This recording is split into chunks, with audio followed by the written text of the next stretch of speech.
Добар ден, почитувани, ова е уште една нова телма амбуланта. Епидемијата со дебелина во светот и кај нас, стручните лица постојано ги наведува да бараат нови решенија за овој проблем. Се почесто се зборува за хируршката интервенција за намалување на волуменот на желудникот со цел намалување на килограмите. Сепак ова процедура се приметнува како крајно решение откако се исцрпени сите процедури, односно откако се исцрпени сите терапии и програми за слабење кои што не ги дале посакуваните резултати. Денеска во студиото на Телма гостин е магистар доктор Тони Јосифовски, специјалист по општа, субспецијалист по абдоминална хирургија. Докторе, добре ни дојдовте. Добро ве најдов, баш ми е драго на денешен ден да бидам гостин во вашата емисија. Вие сте во доктор во Аџибадем Систина, денеска славите 12-ти роден ден. Имаме една успешна приказна на 12 години функционирање на болницава. И нормално денешен ден е ден на здравието во Македонија, така да би ги поздравил сите мои колеги, без разлика кај работат. Честитки. Благодарам.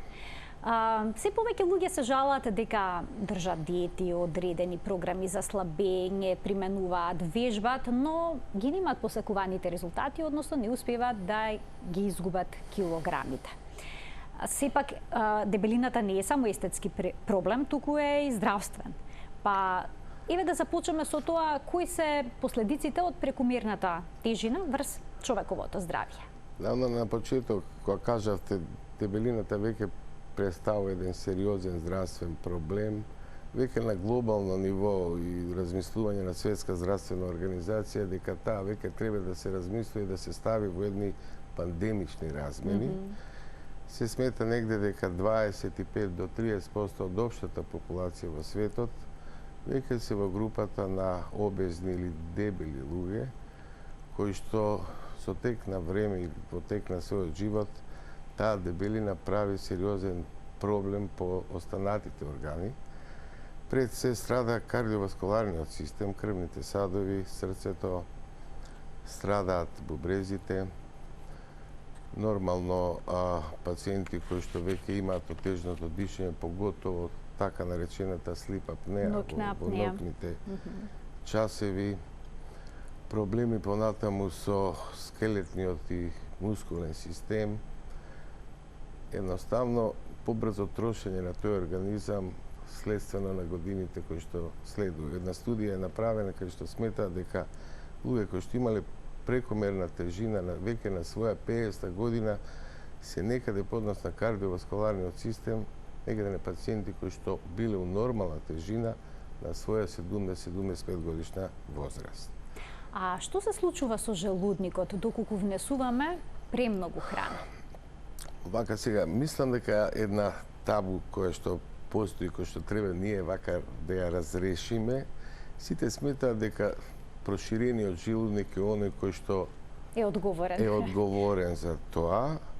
Меѓутоа, генерално земено, цревата, интестиналниот тракт се оние кои што се реално одговорни за нашата дебелина. Ние знаете, сигурно има луѓе кои што премногу јадат, не се дебели. Има луѓе кои што јадат, меѓутоа се дебелят. Сега збориме хормоналните фактори, статусот и сите работи. Пред се зборам за дебели луѓе кај кои што не играат улога хормоните во дебелината. Цревната флора и тој цревен микробион е многу одговорен за функцијата на дигестијата и односно за дебелењето. Тоа значи, оние бактерии кои што живеат во цревата, всушност одредуваат дали ќе бидеме дебели или слаби? Дефинитивно тие ни го насочуваат некој си наш метаболизам. Денеска, последната година, да кажеме, овој развој на таа баријатрична хирургија која што би требало сега да збориме, од минатата година Американската асоциација за баријатрична хирургија веќе вметнуе уште еден терминологија асоцијација за метаболна и баријатрична хирургија. Значи, повеќе се обрнува внимание не по однос на само општата дебелина као естетски проблем, повеќе во еден функционален склоп на еден добар метаболизам, кој што е сериозно одговорен за многу фактори. Што тоа значи испитуваат? Каква бактериска флора имаат оние кои што се сочуваат со прекумерна тежина? Може на таков начин да се модифицира нешто? Чак се водили и студија по однос на така наречени кај одредени групи како што не дале одредени резултати начинот на исхраната, една метода која што уште не е со сигурност докажани и ефектите од тие резултати, така наречен фекален трансплант. Трансплантација на бактерии од дебелото црево се тоа всушност? Да, од фекалната маса, кои што доведува до одредени редукции и регресија на одредените нутритивни состојци кои што на нашиот организам делуваат негативно. Дефинитивно кажано, човекот како единка е еден затворен систем, меѓутоа конекцијата со надворешниот свет ја внесува преку својот уста, односно преку и варењето на храната преку цревата. Од тука потекнува целата таа проблематика по однос на милион болести. Генетските фактори се генетски фактори што ние ги носиме, меѓутоа одредените фактори се иницијатор и тригер кои што доаѓаат од нашиот интестинален тракт. Доктор, им советувате на пациентите со прекумерна тежина да пробаат покрај промената на исхраната да вметнат и некакви пробиотици или пробиотска храна? Значи имаме последните години се повеќе наплив на пациенти кои што го имаат овој проблем. Повеќе од нив доаѓаат и сериозно ради својот здравствен проблем, се уште има кои што доаѓаат и ради естетскиот проблем. Секогаш ние разговараме претходно за промена на начинот на исхраната, промена на физичката активност, односно да ја зголемат физичката активност,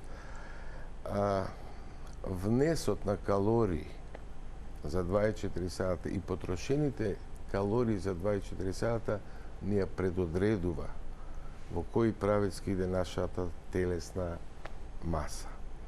Ако вие постојано земате калориска храна, односно и храна која што понекалориска, меѓутоа цревните бактерии се тие кои што одредат колку ќе импутираат, односно ќе внесат од тие енергенси во нашата циркулација, а потрошиме помалце, онда секогаш сме здебелени за онолку калории колку што остануваат плюс таа математичка равенка.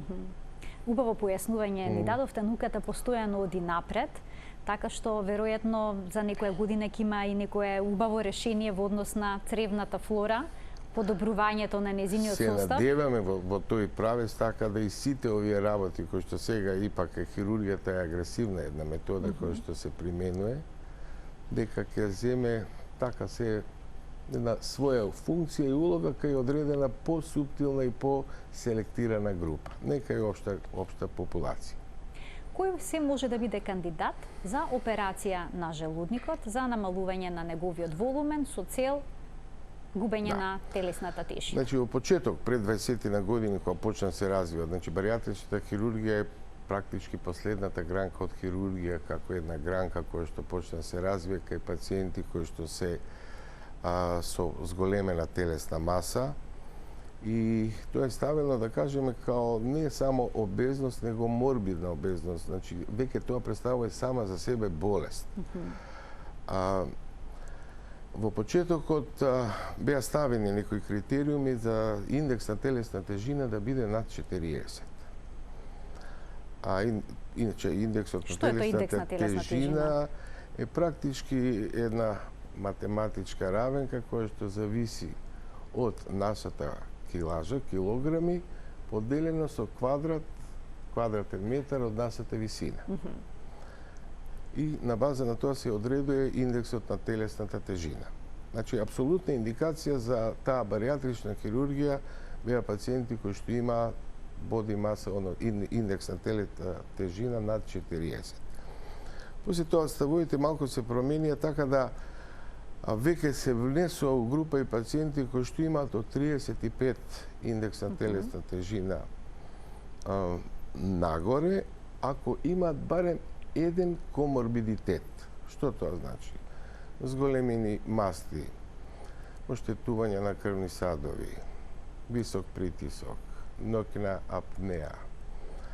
А последните години, веќе ова што го спомнав, таа бројка и таа индекс на телесна тежина е во функција, меѓутоа може да се применат оперативни интервенции и кај луѓе кои што се испод 35 индекс на телесна тежина, затоа што сега, поготово кај специфични луѓе кои што имаат одредена патологија.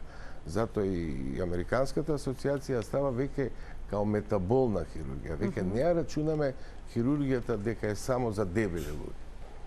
Така.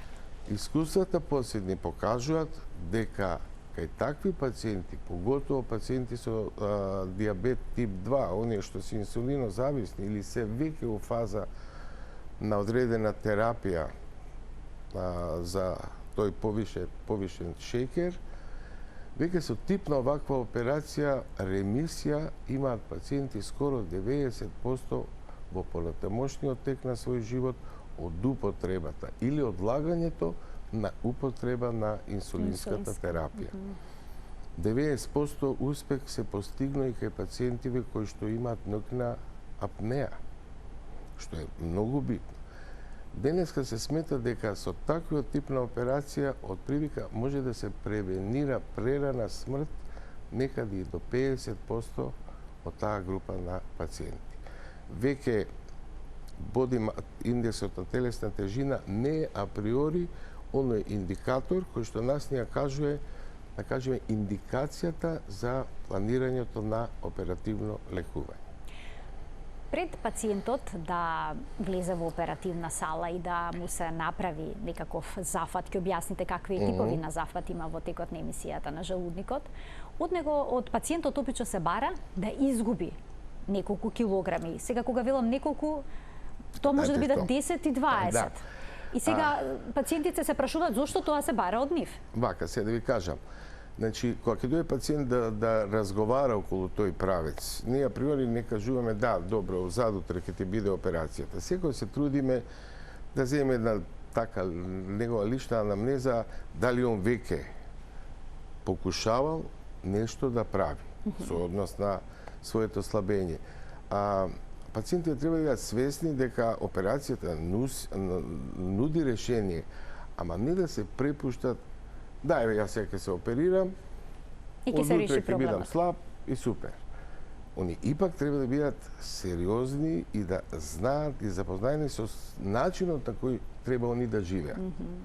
Понатаму, значи, ќе се промени сосема нивниот начин на живот во иднина? Па види, треба да се промени и се променува. Меѓутоа, он треба да биде свесен дека и од него треба да даде.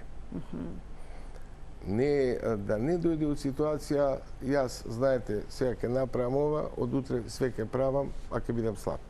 Не. Значи, секојаш кажуваме одредените работи дека он треба. И втора работа, зашто сега, зашто докторе јас сега да ослабам, ако идам на операција. Затоа што болеста која што дебелината он ја носи е болест. Постоперативните компликации, текот на операција, постоперативното закрепнување е многу подобро кај пациенти кои што веќе ја намалиле таа телесна тежина. Значи, ако дојде некој со голема телесна тежина, 45, а веќе у анамнезата он кажал дека пред 6 месеци бил ослабнат толку килограми, постигне го сега повторно тоа. Тогаш ќе идеш на операција. Втората работа, пациентиве кои што сега треба да бидат свесни после одреден тип на интервенција, начинот на живот, по однос на храна. Треба ли да усвојат сосема нов принцип на исхрана? Треба апсолутно да бидат навикнати на тоа. Ако он не е спремен за тоа, постоперативно имаме проблем. Поинаква исхраната кај желудник со намален волум? Знаете, па нормално, не може да внеси количината на храна што ја внесува претходно. празнењето на тој дел од желудникот за да дојде во цревата е потежнато. И сега, да он се веќе навикне како треба да поминат неколку недели после операција, ние му кажуваме, окей, ајде сега, тој момент што ќе го тераш после операција од неколку недели, почни го сега. Да видиме дали после недела денат ќе кризираш. Затоа што психолошкиот момент е овдека многу битен. Што е со оние што нема да успеат да изгубат одреден број на килограми пред операцијата? Знаете, Треба ли ги упатувате ли на некакво психолошко советување? Прво не се потрудиле доволно. Прво не се потрудиле, прво не се потрудиле добро. Секогаш ги прашуваме на што се должи вашата здебеленост. Значи, некој на голема количина на храна, меѓутоа некој на голема количина на пиење на енергетски пијалоци. Е сега, ако е у функција поправањето и издебеленоста од употребата на енергетските пијалоци, кажуваме дека успехот од операција нема да биде онаков како што и пациентот и ние го очекуваме. Он ќе има една редукција, меѓутоа калориски однес на таа течна исхрана е секогаш голем. Така да, други пациенти ќе пратиме на психолог, на психијатар, чисто да разговараат да дадат едно посебно советување. Во моментот, знаете, менталниот слоб кај нас, да кажеш на пациент иди ти кај психијатар, малку другаче го доживаат. И онда сега веќе идеме од тој правец да самиот хирург, ординариус, треба да биде психијатар према тој пациент. Да го свати во кој правец се неговите размислувања, во кој правец се неговите очекувања. Кога пациентот ќе побарате да изгуби одреден број на килограми, нудите тип на диета? Знаете што, да, му нудиме тип на диета. Ние им кажуваме, некаде од прилика имаме некои формулари кои што им ги даваме со начин на исхрана, некаде да не внесат за 24 сата повеќе од 1200-1600 калории. Тоа за нив претпоставуваме премалку. Да, ама треба да се потруди. Затоа што кога се направи веќе операцијата, веќе он треба да биде навикнат дека тоа е она што он може да го јаде. Ако сака. И тоа се првите, да кажеме, 4 до 6 недели реално проблематични кај тие пациенти. Имат некој од нив, да кажеме, сериозен проблем психолошки. Зависност од храна? Зависност од храна. Затоа и сега кога би збореле за типови на операции, да кажеме, овие типови на операции, иначе првата операција за овакво слабење негде 54-та направена година од некој амерички хирург Кригер, кој што така у некои си своји експериментални сврхи направил, немале добри резултати, тоа тлеело со децении, некаде со развојот, поготово на оваа лапароскопска хирургија, таа минимално инвазивна хирургија, и можност тоа да биде така оперирано, веќе почне да се тоа применува. Првичните операции, да кажеме, беа операции на ставање така наречен прстен на желудникот. Едноставна хируршка процедура, без некоја голема травма, без сериозно висок морбидитет и морталитет кај тие пациенти, и тоа масовно се применуваше некаде пред 15 на години. А огромниот процент на операциите припаѓа преку 90% на тој тип на операции. Годините како доаѓа, веќе се јавија одредени нуспојави од направената операција. Ипак таму се аплицира една пластичен прстен кој што треба да биде конектиран со одреден дрен, па со одреден резервоар кој што се става под кожата. И сега што се доведуваа луѓето у ситуација? Значи, тој резервоар со шприц, со игла се полни со пар милилитри физиолошки раствор, за да го стегне прстенот. Так. Пациентот си иде дома. Му се јади. Едноставно кризира. Става шприцот, си вади течноста, го отвара прстенот, он јади. Доаѓа после месец, 2, 5, нема никаков ефект од самата операција, затоа што он веќе може да влие на самиот себе. Така. Да не зборам за понатамошните компликации као страно тело, кај све. Така да, гледајќи ја тој тип на операција, а веќе размислувањето за модалитети на друг тип на операција, веќе последните години, да кажеме, процентуално тој тип на операција на светско ниво се прави помалку од 3%. Остануваат два модела на правење на операции и методата една е ова што би збореле, да кажеме, таа слив резекција. Еве, тука можеме да ги погледнеме и инсертите. Што токму тоа значи слив или ракав, така? Тоа во превод би значило. Па, добро, терминолошки како ракав, како нешто овако. Значи, тоа слив резекција е, да кажеме, кога 85% некаде од волуменот на желудникот се вади.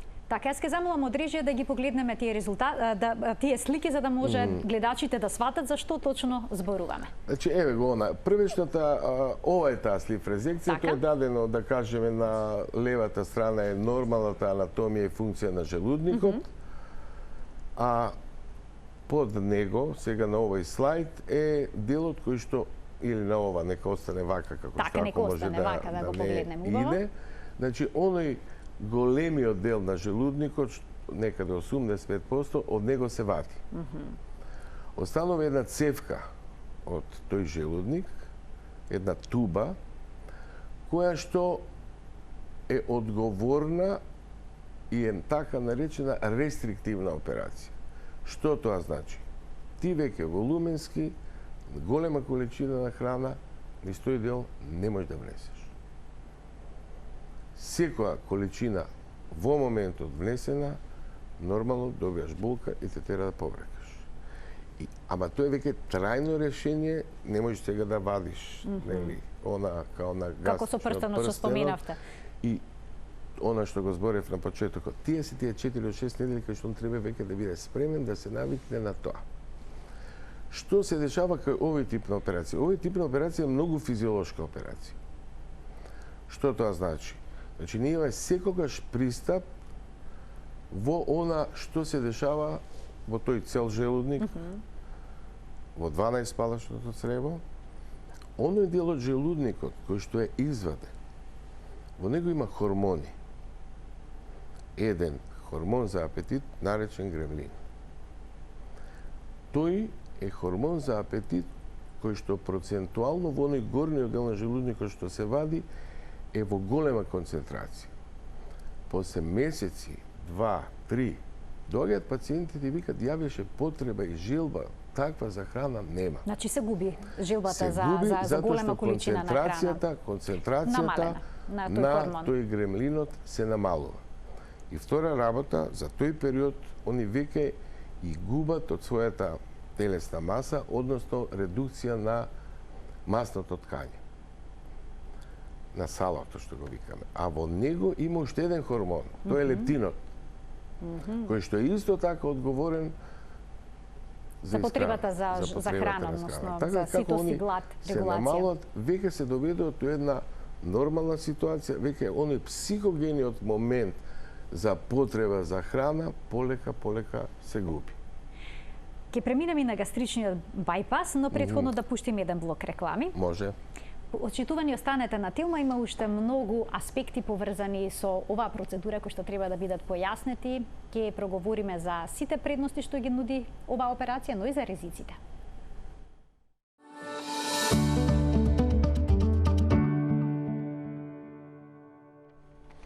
Со доктор Тонио Јосифовски, специјалист по општа субспецијалист по абдоминална хирургија во Аџибадем Систина, денеска зборуваме за операциите со кои што може да се намали волуменот на желудникот и на таков начин да изгубите килограми. Тој појасни кому се препорачува оваа операција, на каков, значи кои се кандидати, која е процедурата пред да влезете во операционата сала. Има две најчести операции кои што се изведуваат. Едната е слив ресекција на желудникот, а другата е гастричен бајпас. А сега ќе ни појасни докторот што значи тоа бајпас кај желудникот. Да. И како тоа може да помогне да се намали телесната тежина.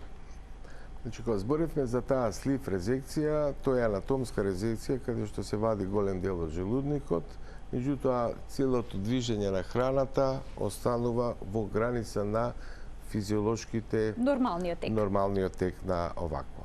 И тоа е така наречена рестриктивна операција. Слив резекцијата е сега. Гастричниот бајпас представува комбинација на рестриктивност во внесување на храната и намалување на ресорптивноста на хранливите материи, каде што е дел од тенкот од црево, кој што е одговорно, она што на почетокот го зборевме за ресорција на енергетските вредности, значи огромен дел од тоа тенко црево е исклучено од функција. Аха, значи тоа се исклучува. Значи операцијата се прави од прилика да се остави дел од желудникот. Тоа е нагоре што го гледаме? На горниот дел некаде волумен 50 милилитри. Значи многу мал желудник. Многу мал желудник. И потоа тоа што се надоврзува да испиете на екс една чаша вода и толку. Ќе осетите дека ви е пун желудникот. Оно што се поврзува на тој сегмент, тоа е дел од тенкото црево. Меѓутоа, тој е дел од тенкото црево веќе негде средните партии на тенкото црево. Партијата на анатомската, да кажеме, нормалната анатомија е дека желудникот доаѓа во 12 палачно црево, 12 палачното црево веќе после продолжува во тенко црево. Тенките црева се оне што ја кажав одговорни за функција. Сега некаде од прилика 90-150 сантиметри од тоа тенко црево не го исклучуваме од функција. Тоа може да доведе до проблем? Да нема доволна ресорпција на хранливи материи? Сега, значи, кај овие и рестриктивните операции, да кажеме, и ресорптивните намалени доведува кај овој тип на операција, затоа што сега и помалкото овој тип на операција се прават. Затоа што сапорт од суплементарна терапија кај овој тип на пациенти има потреба. Неопходна е, значи. Неопходна доживотна потреба. Доживотна потреба. Значи, овој тип на операција беше у почетокот применета со една така голема помпезност пред десетина години, меѓутоа кога се видува нуц ефектите и на овој тип на операција, онда се сведува на строги индикации.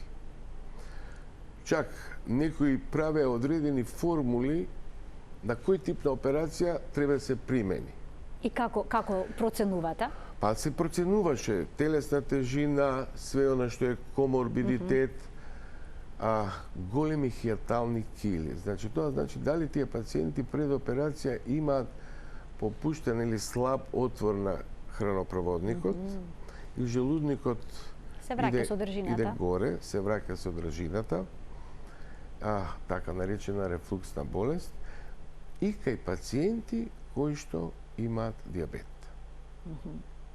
Значи, кај пациенти кои што имаат диабет беше апсолутно, поготово инсулин зависни пациенти, апсолутна индикација да се направи тој тип на операција. Тој тип на операција е малку помутилантен. Значи, што тоа значи? Тоа значи операција која што е малку посложена за да се изведе, операција која што сама за себе нуди еден позголемен процент на постоперативни компликации, а чак и малку позголемен процент на смртност. Операциите се изведуваат лапароскопски? Операциите може да се изведат и отворено и лапароскопски. Типот на операцијата внатре е исти. Сега, поедноставно е да се изведат лапароскопски. Зашто? Затоа што ипак тоа се волуменски големи луѓе кои што треба да се отвара тој стомак е премногу потешко е. Потешко е, може да парадоксално звучи, меѓутоа тоа е потешко. Али каде е проблемот на овој тип на операција? Значи, делот од желудникот останува. Ако на претходната тој слив резекција го вадевме и хормоните ги нема, одека постојат. Значи, чувството за глад може да и понатаму да е присутно. Постои процентуално многу поеќе него другачи. Меѓутоа, има еден друг проблем. Што тој дел на желудникот останува нем за било какво исследување понатаму. Знаете, пациент има било каква проблематика, дали со желудник, со 12-палачно црево, после направената слив операција. Секогаш може со камера да се влезе и да се дојде во 12-палачното црево. Ендоскопски преглед да се направи. Ендоскопски преглед да се направи. Овдека тој дел од желудникот секогаш останува слеп и не може ендоскопски повеќе да се провери. Има, сега да не го многу шириме, луѓе кои што направиле камчиња во жолчното кесе или во главниот канал. Ако е тоа мало камче, ендоскопски може да се извади. Кај овие пациенти тоа не може.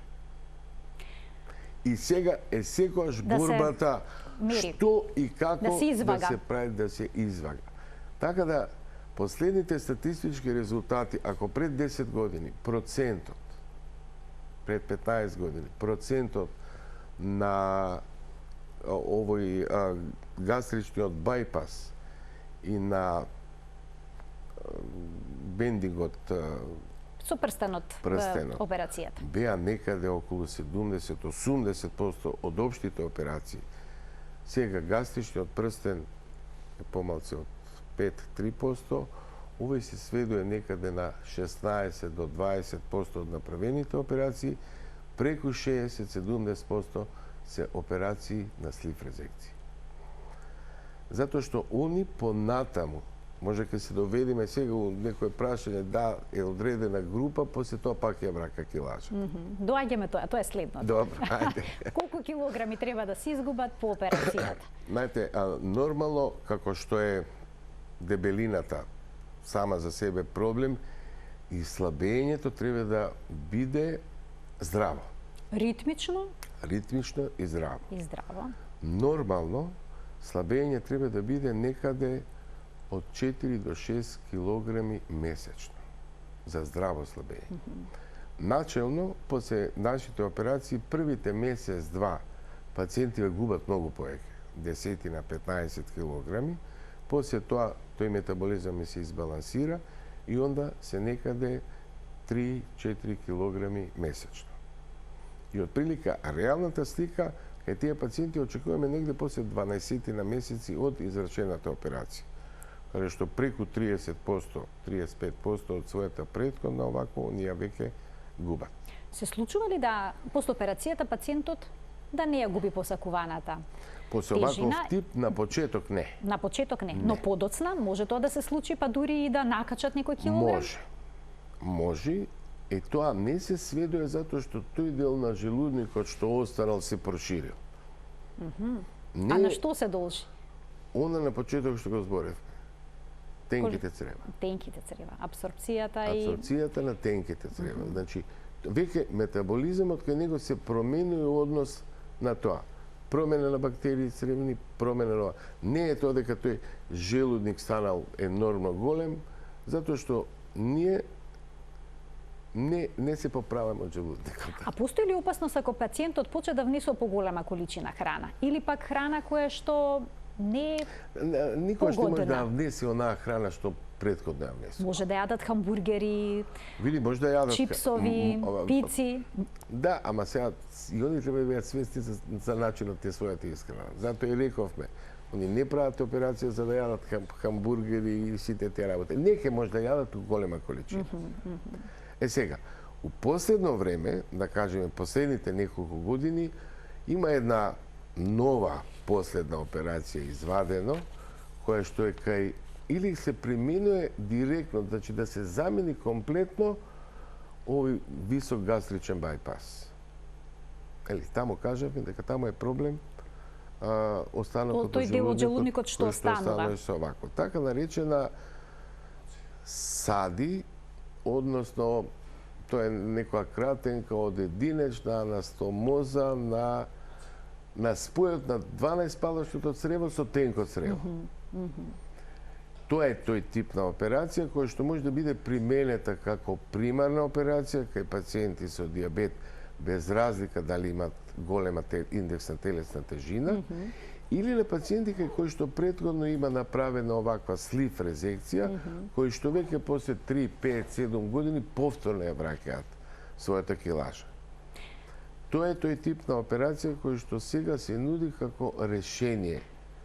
Пак хируршка техника за да се редуцира и во килажата, меѓутоа да се постигне многу поголем ефект кај диабет Пациентите со зависни диабетес. од инсулин терапија. Ке ги вклучиме и гледачите пред самиот крај на емисијата, ако имат некое прашање да постават на темата на која што говориме, почитувани 3076 677 е телефонскиот број.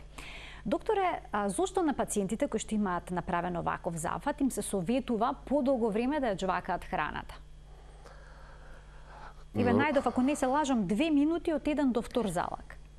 Па добро, видите, значи да не биде на фастинг јадење, одеднаш, затоа што реално во тој мал сегмент, во тој дел не може он да внесе голема количина. Па подолго да ужива во храната, може Па и би? да ужива во храната на крај крајва, меѓутоа со секое голтање, значи она перисталтиката да дел од храната не се собере во оној сегмент, поготоа на гастричниот бајпас од тие 50 милилитри, каде што 5 залчиња веќе тебе те прават пун. Секојаш им кажуваме, немој да комбинирате со вода измеѓу оброците, водата да биде на крај. Течностите у почеток треба да ги земат на цевка, да не голтаат воздух со тоа, затоа што они ќе се напунат и онда имаат, макар се осекат и плюс не најаден. А колку често во текот на денот е потребно да се 4 прима до храна? 6 пати. Значи у мали количини порции со овако. Што доколку некој изгуби премногу килограми, па сега не е задоволен од својот изглед? Вака, се не може да изгуби до тој степен да дојде. Ние се трудиме со овој тип на операција, значи ни еден тип на операција, кога збориме за индекс на телесна тежина нормален. Нели, може да за наши прилики тој е премногу слаб. Негде 20-25 индекс на телесна тежина.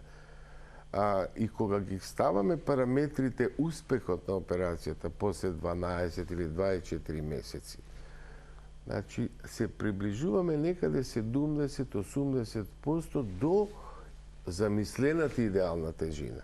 Така да не се десило некој да ослаби премногу. Доколку еве се случи такво нешто, што треба да направи? Да јаде повеќе. Да јаде повеќе, покалоричен внес да има во оброците. Сега, понатаму да кажеме тие пациенти... Сигурно доаѓа до еден момент, докторе, кога ќе треба да стагнира губењето Тоа на стагнира кога ќе се килограми. избалансира начинот на исхраната и метаболните потреби кај тој пациент. Меѓутоа, до сега немало обрнат случај како што сега преме го ослабел, па нешто да правиме да се поправи. Такво нешто Тоа не постоело.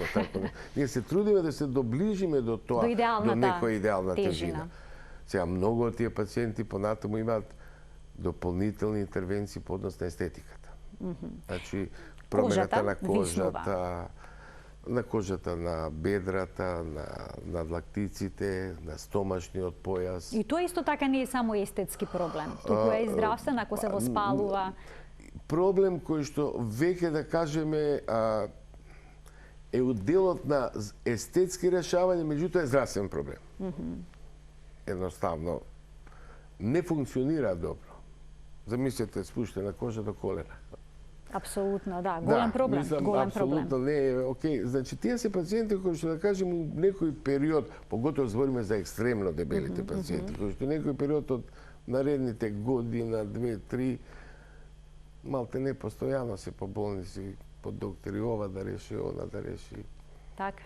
Така да реално дебелината представува сериозен проблем и боле спречити него лечити. Така, подобро се спречи од колку се лечи, бидејќи ова повлекува, како што споменавте, многу комплексни зафати за да... Мислам дека поготово повеќе би се обрнало овој тип на хирургија повеќе као метаболна хирургија. Реално, многу добри резултати се очекуваат кај пациенти кои што имаат диабетска болест, кои што имаат таа мноќна апнеа со овако. Значи, последните резултати се импресивни, оние студии што се објавуваат. Јас би сакала со вас да прокоментираме за уште еден зафат, тоа се вика балон, внесување на гастричен балон, ако не се лажам. Дали се работи за сложен зафат и во овој случај? Не. Значи, балонот представува амбулантска тип на интервенција, која што се прави амбулантски. На слайдот е даден ендоскопска процедура во која што се вметнува тој балон. Употребата и функцијата на балонот е да ја оневозможи нормалната исхрана. Од прилика негде ставовите се дека тој балон треба да биде 4 месеци, не повеќе, затоа што не иритира и прави одредени проблеми. Искуството збори дека многу мал процент од пациенти го издржале 4 месеци. Ипак имаат одредени проблеми. И тоа е оној балон, да кажеме, кој што сегон ќе ослаби. Добро. Неколку килограми, ајде да ослаби десетици килограми. А потоа ќе се отстрани. Што понатаму, да. Што понатаму, кога тој балон ќе се извади, ако он продолжи со истиот режим, онда ќе биде другачиот проблем. Можда овие балони се некад и припрема за нормалниот тек за понатаму за пациенти што им следува оперативно лекување. Имаме двајца гледачи. Јас ќе ги замолам да бидат што пократки со прашањата, бидејќи емисијата е пред самиот крај, за да можеме да ги слушнеме и двете прашања, што поконцизно ќе ве замолам. Добар ден. Добар ден. Дали се слушаме? Ајде тогаш да се слушнеме со вториот гледач. Добар ден. Уште една можност. Не можеме да ги вклучиме за жал, Добро. но ќе имат се надам некоја друга шанса, прилика, докторе. се Моето опак. последно прашање во денешната емисија се однесува на процентите за успешност на овие операции, дали се тие поуспешни кај младите или кај постарите кои полесно ги губи килограмите, кои дали почесто мажите или жените бараат од вас ваков зафат? Па, искуството покажува дека негде процентот е еквал. Жените може да бараат повеќе од естетски аспект, а мажите повеќе бараат од здравствен проблем, о интервенции. И сега морам да спомнам последното нешто у развој на овие типови на интервенции. Има уште еден тип на интервенција за кој што се уште нема почната е од минатата година. Тоа е ендоскопска процедура на така наречена гастропликација. Значи, не се прави операција од надвор, него од внатре, тој дел на желудникот, од малата кривина горе, се собира, не се крати, ништо не се вади, едноставно тој се истиот лумен што останува како кај слив резекцијата, сега се прави по ендоскопски пат. Интервенција која што замислена дека може да даде добри резултати, сега треба времето да ни покаже во тој правец. Ако тоа отиде дека е добра интервенција и се покажат стварно позитивни резултати, мислам дека грото од овој тип на операции би отишле на страната на ендоскопијата, а ова другото би било целни операции на селектирани групи. Обично пациентите што се обраќаат и бараат ваква интервенција, колкава килажи имаат, доктора? Се зависи. Сега споминавте индекс на телесна маса, но и најкрупниот пациент колку килограми Па, има? нашиот најкрупен пациент имаше 210 кила. И успешно беше по тоа? Успеа да намали? Успешно. Тој беше меѓу првите операции, може да има 7-8 години. Таму имавме проблем со носивоста на операционата маса. Да, тоа е голем проблем. Има ли одредена тежина над која што не може да се изведе зафатот? Вака, сега има екстремно обезни пациенти на кои што практички апаратурата што реално постои во болница не е применета за тоа. Што се посебни операциони маси. Компјутеризирана томографија на тој пациент да се прави, тоа се посебни компјутери кои што се со посебен поголем ринг, со посебен диаметар. Диаметарот, апсолутно, со носивоста на самиот пациент. Така да, тие сепак се изведуваат во одредени специализирани центри кои што се референтни на големи популации. Да кажеме, Америка има 2-3 установи кои што работат само тоа. Иначе, за кога спомнавме, прошлава година у Америка имаше направено околу 300.000 операции годишно, од кои што 70% припадна на слив резекција. слив ресекцијата. Како што споменавте, тоа е очигледно многу побезбедна и поефикасна. Поефикасна и пофункционална. Што е клучно. Што е клучно. Ви благодарам за вашето гостување, што ни ги појаснивте бројните аспекти на овој зафат, очигледно не така наивен, но решава крупни здравствени проблеми, бидејќи дебелината е сериозен проблем. Благодарам на поканата, вајда нешто вашите гледачи разбраат научи од тоа. Беше многу јасно и сликовито појаснато. Ви благодарам уште еднаш. Магистар доктор Тони Јосифовски, субспецијалист по абдоминална хирургија во Аџибадем Систина, беше нашиот гостин. Ви благодарам за вниманието со кое што не следевте. Пријатно.